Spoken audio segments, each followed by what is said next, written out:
How has the approach to discovering and recruiting new talent changed for casting directors in say the last 5 to 10 years? And to clarify that, what kinds of changes have you seen in the market with respect to three things: quality, the size of the talent pool, and the actual casting approach chosen compared to say 10 years ago? So thank you for this question. I think as the casting approach, the biggest thing I would say is more mindfulness for being culturally appropriate and in diversity. We have a lot of work to do in this topic, but I think that I have seen much more attention and education through this. So that would be the biggest thing.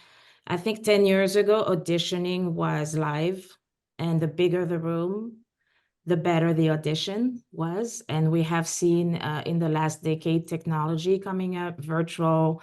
COVID has forced us to not be in the room with people. So we have seen a shift from literally going from we have to have 300 people in the room to we don't need to see anybody live. So that's been really interesting in the sense that we talk about that human aspect and, are we losing some of that human aspect when we are no longer in the room having this personal exchange with our candidates? For me, the most important thing is going to be that time with the candidate.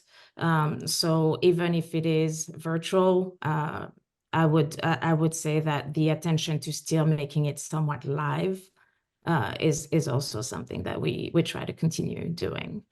So finding that balance between the can go. Also, traveling has become completely expensive. I don't know that every company wants to keep flying everybody right and left.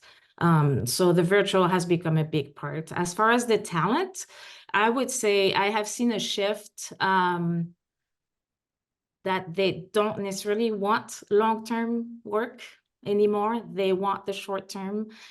They want as many experiences. There's a bit of FOMO there of where if I'm 2 years in a contract here, then maybe I'll miss out on the next best thing. And I would also say a more focus on tricks and wow factor. I think all the TikTok, Instagram, has taught us that it's the short moment. We may not see as much attention to, the deep training. And I'm not saying it's not happening. I'm just saying it's not as much the trend. So yeah, so the tricks and the wow and the short-term kind of gratification is what I have seen.